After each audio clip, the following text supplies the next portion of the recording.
Hello everyone, welcome back to the run academy. तो जैसे आप जानते हो हमने क्लास 11th की जो फिजिक्स है वो स्टार्ट कर ली है और अभी हम डिस्कस कर रहे हैं चैप्टर नंबर 1 जिसका नाम है डायमेंशन एनालिसिस। देखिए हमने इस डायमेंशन एनालिसिस के कई यूजेस होते हैं, उनमें से एक यूज डिस्कस कर लिया था और साथ में उसके रिलेटेड कई न्यूमेरिकल हमने प्रैक्टिस कर लिए थे। आज जो हम डिस्कस करेंगे बेटा वो उसका सेकंड यूज है और हाँ ये मतलब इसमें मैंने कई सारे क्वेश्चन रखे हैं प्रैक्टिस के लिए, सो देयरफॉर मुझे इसके दो पार्ट्स बनाने पड़े। आज के पार्ट में हम कुछ न्यूमेरिकल प्रैक्टिस करेंगे और अगले पार्ट के अंदर बेटा बाकी के न्यूमेरिकल प्रैक्टिस करेंगे। और साथ ही साथ बेटा इसके रिलेटेड जो प्रैक्टिस शीट है वो भी मैं आपको नीचे डिस्क्रिप्शन बॉक्स में उसका लिंक दे दूंगा, आप जाके उसको प्लीज डाउनलोड कर लेना। पहले खुद प्लीज प्रैक्टिस करना, उसके बाद जाके बेटा जो इसका जो सोल्यूशन है वो आपको नेक्स्ट वीडियो में मिलेगा। तो पहले खुद प्रैक्टिस करना, नेक्स्ट वीडियो में उसका सोल्यूशन देख लेना, आपको डाउनलोड मिल जाएगा। ठीक है, आप फिर चेक करना बेटा आपको कितना आता है। ठीक है, चलिए अब हम स्टार्ट करते हैं बेटा इसका जो नेक्स्ट यूज है। और हाँ, ऊपर जितने भी चैनल और पेजेस जो दिए गए हैं उनके लिंक्स जो है वो डिस्क्रिप्शन बॉक्स में डाल दिए हैं। तो बिना कोई टाइम वेस्ट किए चलिए शुरू करते हैं।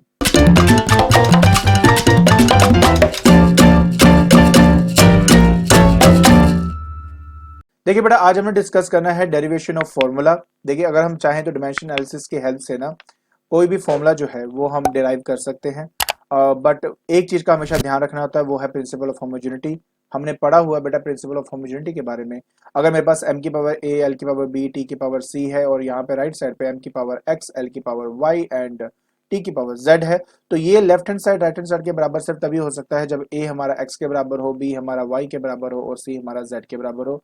इसी को प्रिंसिपल ऑफ होमोजेनिटी कहते हैं और इसी की हेल्प से हम अपने फॉर्मूलाज को डिराइव करेंगे। अब मेरे पास मैंने कहा था कई सारे क्वेश्चंस हैं, तो जो क्वेश्चंस मैंने सेलेक्ट किए हैं एटलीस्ट मुझे ऐसा लगता है कि नॉर्मली स्कूल के अंदर यही जो क्वेश्चंस हैं वो आते हैं बार बार। तो चलिए सबसे पहला हम अपना पहला जो न्यूमेरिकल है उसको प्रैक्टिस करते हैं। तो ये है बेटा हमारा सबसे पहला न्यूमेरिकल, कहते हैं consider a simple pendulum having a bob attached to a string that oscillates under the action of a force of gravity. Suppose that the period of oscillation of a simple pendulum depends on, जो period of oscillation है ना बेटा हम उसको T से represent करते हैं। ठीक है, एंड मेरा टाइम पीरियड ही होता है बेटा आपका ये डिपेंड करता है बेटा। तो जिन जिन फैक्टर्स पे डिपेंड करता है ना, पहले तो डायरेक्टली प्रोपोर्शनैलिटी का साइन लगाओ, मास पे डिपेंड करता है उसका सिंबल लिखो एंड उसकी पावर ए कर दो। ठीक है, ये मैटर नहीं करता कि किसकी पावर ए बी सी आपने लेनी है, बट हाँ ये ए बी सी आपको मतलब इसमें रखने होंगे, इसकी पावर ए बी सी लेनी होगी और इसी ए बी सी को हम फाइंड करेंगे और तब जाके बेटा हमारा फॉर्मूला जो है वो तैयार होता है। तो m की पावर a हो गया। अब ये लेंथ पे भी डिपेंड करता है, पर लेंथ की कौन सी पावर पे करता है मुझे नहीं पता, तो मैं b लिख देता हूँ। उस तरह एक्सेलरेशन ड्यू टू ग्रेविटी पे डिपेंड करता है g, किस पावर पे डिपेंड करता है मुझे नहीं पता, तो मैं उसको c ले लूंगा बेटा। ठीक है, तो a b c, मतलब जितने भी आपको दिए होंगे सबकी पावर a b c, अगला जो होगा d ले लेना, मतलब इस तरह से करना होता है। बट मैक्सिमम आई थिंक आपके स्कूल के अंदर तीन मतलब फिजिकल क्वांटिटी के डिपेंडेंस के ऊपर न्यूमेरिकल आते हैं, तो ये आपको मैं यहाँ पे दे रहा हूँ। ठीक है, तो नेक्स्ट स्टेप है बेटा t इज इक्वल टू, जब डायरेक्टली प्रोपोर्शनैलिटी हटता है तो उसमें इक्वालिटी का साइन आता है, साथ में एक कांस्टेंट आता है k। तो m की पावर a, l की पावर b, g की पावर c। तो ये है इक्वेशन नंबर 1 और मैंने ए बी सी फाइंड करके इस इक्वेशन में डालना होता है और मेरा फॉर्मूला तैयार हो जाता है। तो यही करना है बेसिकली, बट सवाल यही करना क्या है।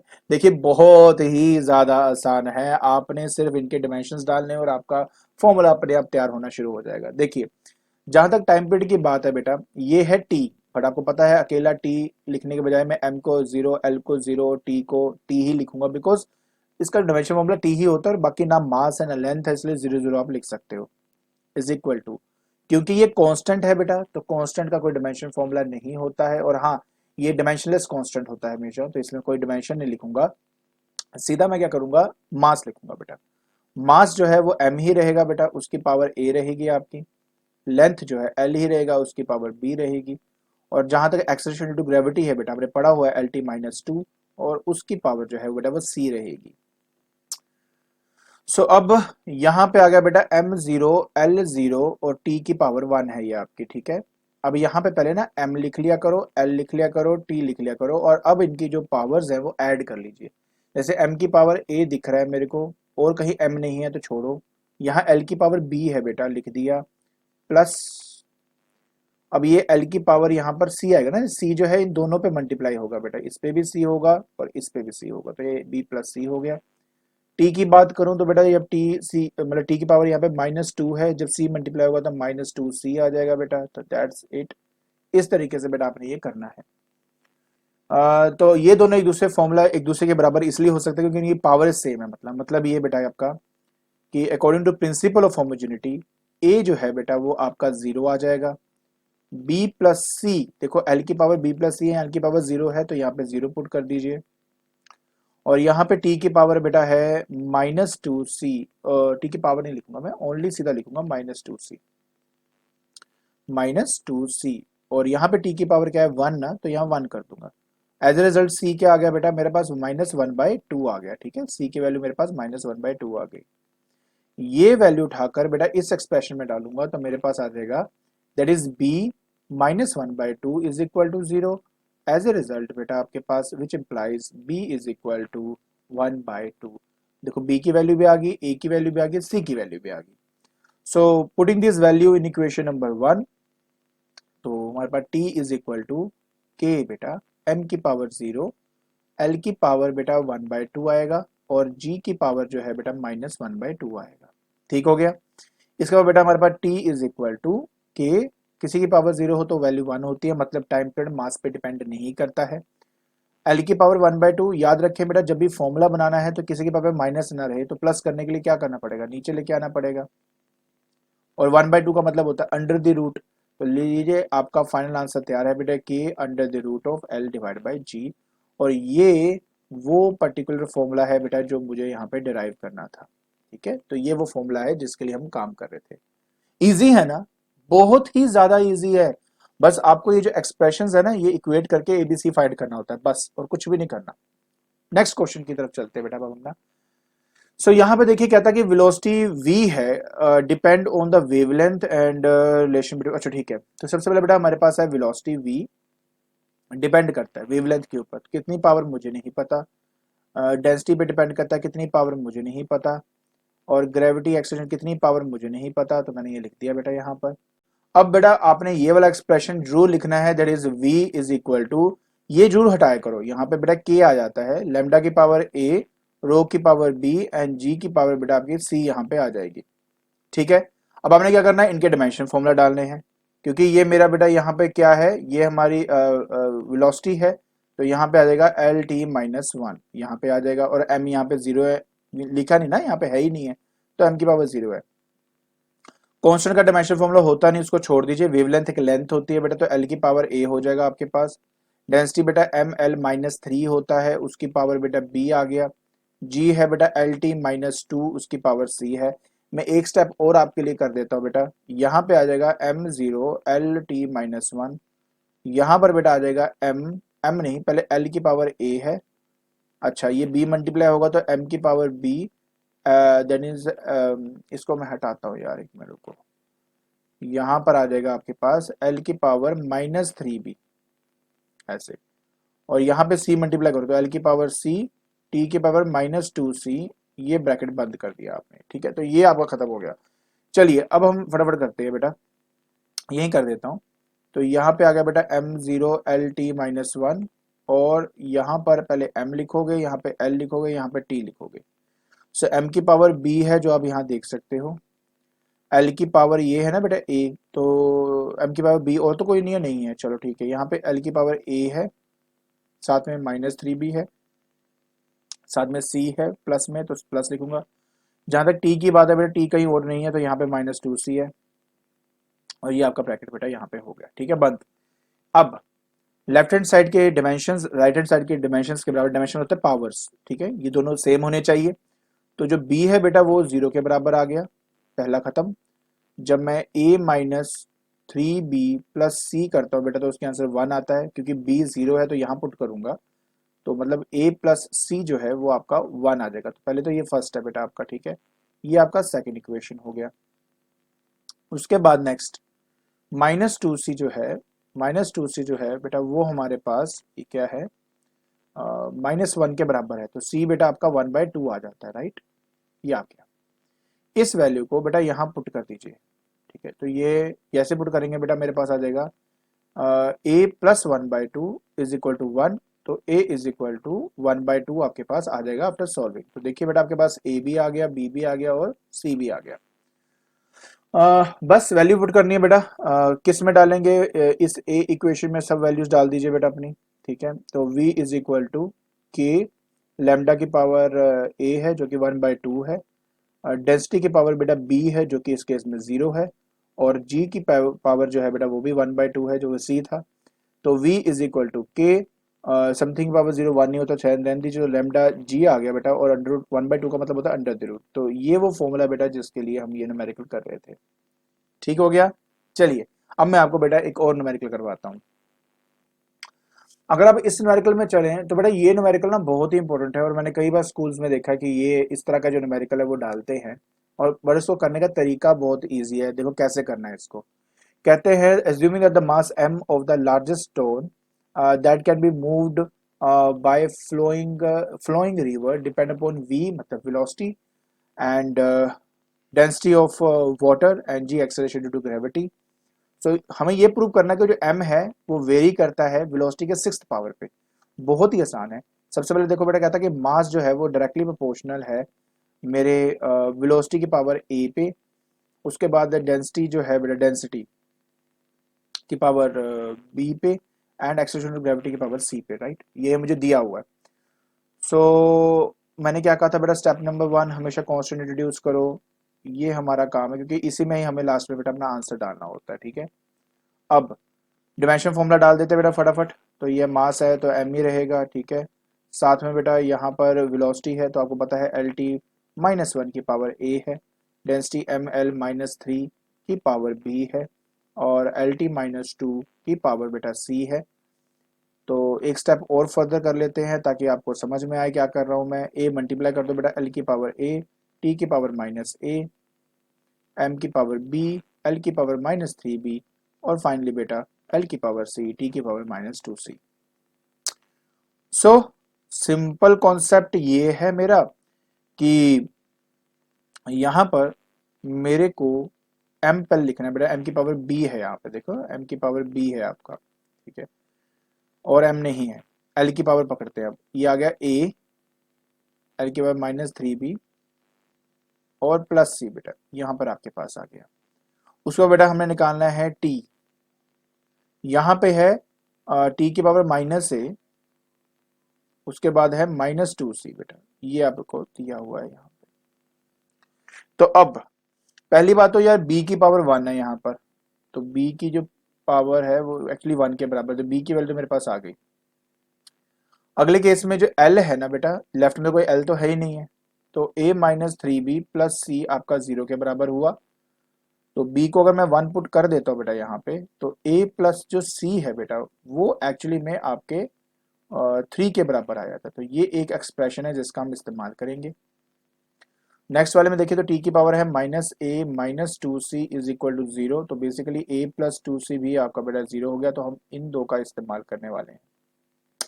सो बेस्ट तरीका क्या है? बेस्ट तो बेटा यही है कि इसके नीचे ये वाला एक्सप्रेशन लिख देता हूँ पहले तो मैं, जैसे कि आ गया बेटा a plus 2c is equal to 0। अब हम क्या करेंगे बेटा, इसको सब्ट्रैक्ट करेंगे, तो माइनस माइनस और माइनस, तो बेटा a माइनस a करेंगे तो हमारा 0 हो जाएगा। राइट, c माइनस 2c करेंगे तो -c आएगा बेटा। राइट, है ना, c में से -2c करो तो -c आएगा, और 3 -c तो ये आ गया बेटा आपके पास, यहाँ पे डाल देंगे तो 3 ही आ जाएगा। तो c आ गया बेटा आपके पास -3, c आ चुका है। इस c की वैल्यू बेटा यहाँ सब्स्टिट्यूट करके a निकालूंगा, तो a -3c बेटा, -3 इंटू 2, ठीक है ना, 3 into 2 is equal to 0, a is equal to बेटा 6 आएगा आपके पास यहाँ पे। बस जी, डालते हैं वहां पे, तो m इज इक्वल टू बेटा के v की पावर b a था जो 6 है, और रो जो है बेटा उसके पावर b था जो 1 है, g जो है बेटा -3 आएगा। अब आप देख सकते हो बेटा यहाँ पे प्रूव हो रहा है कि जो m है वो डायरेक्टली प्रोपोर्शनल टू v की पावर 6 है, और यही प्रूव करने को बोला था, और लीजिए वो मैंने यहाँ पे बेटा प्रूव कर दिया है। आई होप बेटा आपको ये वाली बात समझ में आ गई होगी। ठीक है, चलिए अब मैं आपको नेक्स्ट न्यूमेरिकल की तरफ लेके चलता हूँ। अब देखिए बेटा इस न्यूमेरिकल के अंदर देखें तो कहता है फ्रीक्वेंसी जो है, पहली बात फ्रीक्वेंसी जो है वो किन किन फैक्टर्स पे डिपेंड कर रही है। तो हमने कह दिया बेटा जो फ्रीक्वेंसी है वो डायरेक्टली प्रोपोर्शनल टू लेंथ है, दैट इज एल, बट कितनी पावर पे मुझे नहीं पता बेटा। नेक्स्ट है मास पर यूनिट लेंथ है, ये याद रखें, मास नहीं है ये, तो एम सी सिंबल बोला हुआ है तो मैं वही इस्तेमाल करूंगा बेटा, बी कर दूंगा। टेंशन टी है उसकी पावर सी कर दूंगा। अच्छा कभी कभार मेरे को स्टूडेंट ये भी पूछते थे कि सर ये बात बताइए कि अगर हम एबीसी इनके इंटरचेंज कर देंगे तो उससे आंसर में फर्क पड़ेगा? कोई फर्क नहीं पड़ने वाला, तो मतलब इससे कोई फर्क पड़ेगा ही नहीं, तो आराम से एबीसी बस आपने लेना है, ये बात याद रखना। सो फ्रीक्वेंसी बेटा इज इक्वल टू, यहाँ पे कांस्टेंट के आ जाएगा बेटा, एल की पावर ए, एम की पावर बी एंड टी की पावर सी है। चलिए बेटा अब शुरुआत करते हैं। फ्रीक्वेंसी जो है बेटा टी माइनस वन होता है आपका, इज इक्वल टू, लेंथ के लिए बेटा एल का इस्तेमाल करेंगे, वो है मास पर यूनिट लेंथ, मतलब मास एम डिवाइड बाय एल है ये आपका, तो ये आपका एम एल माइनस वन आ जाएगा यहाँ पर। उसकी पावर बी है। एंड टेंशन जो है बेटा वो एक तरह की फोर्स है जो स्ट्रिंग पे एक्ट करती है, तो फोर्स का ही dimension formula M L T minus two की पावर बेटा सी यहां पर आपके पास आएगा।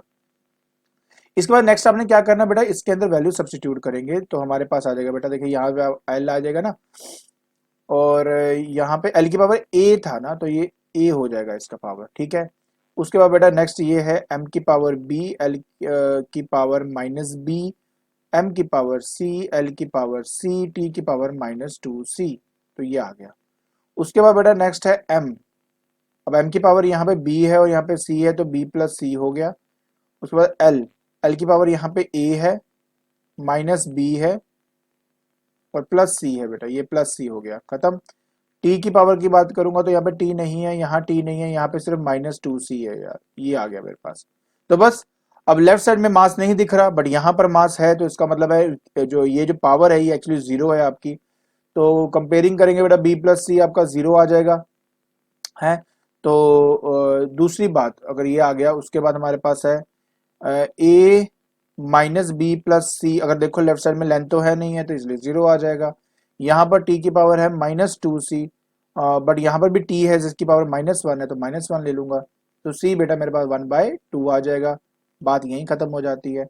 इसकी वैल्यू को उठाकर बेटा इक्वेशन नंबर टू में डाल देते हैं। आप बोलेंगे वन कौन सी है, ये इक्वेशन नंबर वन है आपकी, तो टू में डाल दो। जैसे डालेंगे बेटा आपके पास आ जाएगा b plus one by two is equal to zero, तो b is equal to minus one by two, ये बेटा मेरे पास यहाँ पे एक्सप्रेशन आ जाएगा। अब इन दोनों वैल्यू को उठा के इसमें डाल देते ताकि ये आ जाए, है ना, इजी है यार। तो जैसे ही डालेंगे तो देखो मेरे पास क्या आता है, देखो b है तो ये आ जाएगा बेटा, मैं इसको अलग कलर से करता हूँ ताकि आपको समझ में आए। So a minus of minus one by two plus बेटा one by two and that should be equal to zero. तो a plus one by two plus one by two is equal to zero, a plus one equal to zero, a equal to minus one. तो लीजिए बेटा a की value भी आ गई, b की value भी आ गई, c की वैल्यू भी आ गई। सो फाइनली अब मुझे इसका फाइनल रिजल्ट देना है, तो देख लेते हैं बेटा। फ्रीक्वेंसी इज इक्वल टू के एल की पावर a जो कि माइनस वन है, m की पावर b जो कि माइनस वन बाई टू है, ओके, और t की वैल्यू बेटा c जो कि वन बाई टू है, तो माइनस वाले को पहले प्लस कर देते हैं। तो frequency is equal to K one upon L, और टी नीचे m बेटा, और इसकी पावर है वन बाई टू कॉमन, तो वन बाई टू का मतलब आपको पता ही है क्या होता है, under root T by M.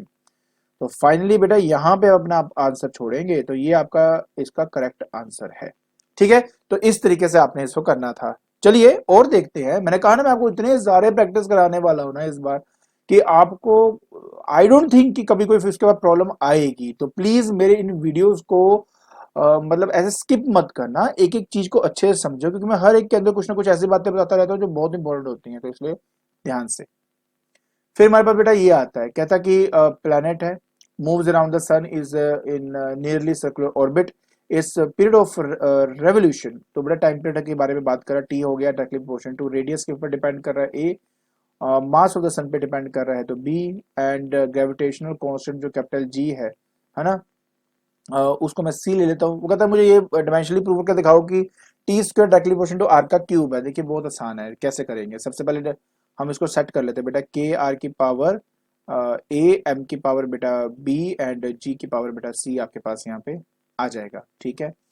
उसके बाद नेक्स्ट है हमारे पास यहाँ पे टी, ठीक है। अब टी की जगह पे बेटा टाइम पीरियड है तो टी ही आएगा, बस बात खत्म, इज इक्वल टू आर की जगह एल आ जाएगा, एल की पावर ए है बेटा आपके। उसके बाद एम जो है मास है, मास की जगह पे एम आएगा, उसकी पावर बी है। अब ये जी रह गया। मैंने आपको पहले भी बेटा इसके बारे में बताया हुआ है कि जी है यूनिवर्सल ग्रेविटेशन कांस्टेंट, और जो फॉर्मूला होता है F is equal to G M one M two by R square से भी मिलता है, तो जी हमारे पास आ जाता है एफ आर का square divide by M1 M2। F तो बेटा मुझे पता ही है क्या होता है, MLT -2 होता है, राइट। एंड आर स्क्वेयर मतलब एल का स्क्वेयर, और नीचे बेटा आ जाता है एम का स्क्वेयर, तो ये आ जाता है M-1 L3T-2। तो इस फॉर्मूले का बेटा हमने इस्तेमाल करना है, तो मैं एक बार आपके लिए यहाँ पे वैल्यू डाल देता हूँ, दैट इज M-1 L3T-2, तो यहाँ से आएगा। बाकी अब मैं यहाँ से बेटा इसको क्या करने लगा हूँ, इरेज कर देता हूँ, ताकि मैं बाकी का जो न्यूमेरिकल है बेटा वो यहाँ पे मैं सॉल्व कर सकूँ। चलिए अब हम बात करते हैं बेटा इसके आगे। इसकी पावर बेटा सी है, तो मैं यहाँ सी ले लेता हूँ, ठीक है। तो यहाँ पे बेटा टी आ जाएगा फिर से, एंड उसके बाद आ जाएगा बेटा यहाँ पे एल की पावर ए, यहाँ पे एम की पावर बी, और फाइनली बेटा यहाँ पर आ जाएगा एम की पावर -c, एल की पावर 3c और टी की power -2c। So T once again is equal to बेटा एम की पावर यहाँ पे कोई है नहीं है, -c है, चलो जी। एल की पावर यहाँ पे ए है, यहाँ पे 3c है, तो +3c हो जाएगा, एंड और कोई एल नहीं है, चलो ठीक है। फिर मास की बात करते हैं, मास की पावर यहाँ पे बेटा बी है, चलिए जी। यहाँ पे माइनस नहीं, मास तो ऑलरेडी कर चुका ना, टी आएगा यहाँ पे बेटा, टाइम आएगा, टाइम। सो टाइम, टाइम की बात, अच्छा एक बात और देखिए आपने, यहाँ पे एम की पावर -c और ये बी भी तो है यहाँ पे, तभी तभी तभी मैं प्लस बी यहाँ कर देता हूँ, चलो ठीक है, -c + b, ठीक है, ये दोनों है। एल की पावर ये रहा, +3c होगा, टी की पावर, नाउ टी यहाँ पे कोई और नहीं है सिवाय इसके, तो -2c, दैट्स इट। ठीक है जी, कंपैरिजन करते हैं। तो सबसे पहले m की पावर है -c + b, लेफ्ट साइड में m है ही नहीं है, तो उसको 0 पुट कर देंगे, तो b तो c के बराबर है, तो मतलब जो भी वैल्यू आएगी हमारा आंसर आ जाएगा। दूसरा a + 3c जो है वो हमारा 0 है, क्योंकि लेफ्ट में लेंथ भी नहीं है, तो इसलिए 0 हो गया। फाइनली -2c बेटा 1 के बराबर है, तो c क्या आ जाएगा बेटा आपके पास, -1/2, तो ये c भी आ गया आपके पास, खत्म हो गया। इस c की वैल्यू बेटा यहाँ पुट कर दीजिए, जैसे पुट करेंगे तो b जो है बेटा वो आपका -1/2, क्योंकि दोनों बराबर है ना बेटा, बराबर हैं दोनों बराबर, तो b की वैल्यू आ जाएगी बेटा आपके पास -1/2। डन हो गया। इस b की वैल्यू और ये जो c की वैल्यू यहाँ डाल दीजिए, तो a भी आ जाएगा। सो फाइनली बेटा हो जाएगा आपके पास, मैं इसको अलग से करता हूँ यहाँ पर, कि a -3 इंटू 1/2 डालेंगे ना वैल्यू बेटा, -1/2 इज इक्वल टू 0, यही है। और बेटा ये देखिए, ये प्लस था बीच में, तो यहाँ प्लस आएगा, ठीक है। तो दैट विल कम बेटा a -3/2 is equal to 0, so a is equal to 3/2 आपके पास यहाँ पे आ गया है। चलिए जी, तो फाइनली हमारे पास t आ जाता है बेटा, t इज इक्वल टू, मैं इसको अलग से करता हूँ ताकि आप इसको अच्छे से समझ सकें, कि एक मिनट, अच्छे से समझ सकें कि क्या करना है आपने। देखिए, सो t बेटा, तो डायरेक्टली ये मैं इक्वेशन नंबर ए में डाल रहा हूँ बेटा सारा कुछ, ठीक है। तो t इज इक्वल टू के आर की पावर 3/2, कोई दिक्कत नहीं है, टेंशन नहीं ले रहे हो, जब मैं करवा रहा हूँ चिंता ना करो, सभी आएंगे, सेट हो गए। अच्छा जी, उसके बाद m की पावर b है, b भी -1/2 है, और g की वैल्यू भी -1/2 है, कोई दिक्कत नहीं है। अब पता क्या करना है, अब ये करना है, क्योंकि उसने कहा मुझे टी स्क्वायर डायरेक्टली क्वेश्चन करना, तो सभी को स्क्वेयरिंग बोथ साइड कर दो बेटा, ठीक है, स्क्वेयरिंग बोथ साइड। तो t का स्क्वायर कर देंगे तो ये आ जाएगा बेटा इज इक्वल टू के स्क्वायर, तो नया कांस्टेंट कोई भी आए कोई दिक्कत नहीं है। बाकी r है, r का स्क्वायर करूंगा बेटा, तो आपको पता है ना 3/2 इंटू 2 करूंगा तो कट जाएगा, तो 3 बच जाएगा ना आपका, बस यही है। तो यहाँ 3 आ गया, m की पावर -1, g की पावर -1, तो स्क्वेयरिंग बोथ साइड करेंगे बेटा, तो हर एक की पावर को 2 से मल्टीप्लाई करना होता है, स्क्वेयरिंग बोथ साइड का मतलब यही होता है आपका।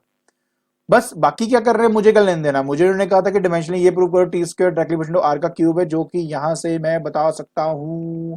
सो फाइनली आपका T square directly equal to R का क्यूब आ गया है। तो इस तरीके से बेटा आप ये वाला जो आपका न्यूमेरिकल है इसको सोल्व करेंगे। आई होप फाइनली इतने एग्जाम्पल के बाद तो आपको समझ में आ गया होगा कि किस तरह से आपने ये करना है। नेक्स्ट लेक्चर के अंदर मैं और अच्छे एग्जाम्पल्स के साथ आऊंगा, और आई होप इन्हीं एग्जाम्पल में से कोई एग्जाम्पल आपके स्कूल में आएगा और आप आराम से कर पाएंगे, ठीक है। और अगर आपको मेरी वीडियो पसंद आ रही है और यूजफुल लग रही हैं, तो प्लीज इसको लाइक करें, इसको शेयर करें और सब्सक्राइब करें। आज के लिए बस इतना ही बेटा, थैंक यू सो मच।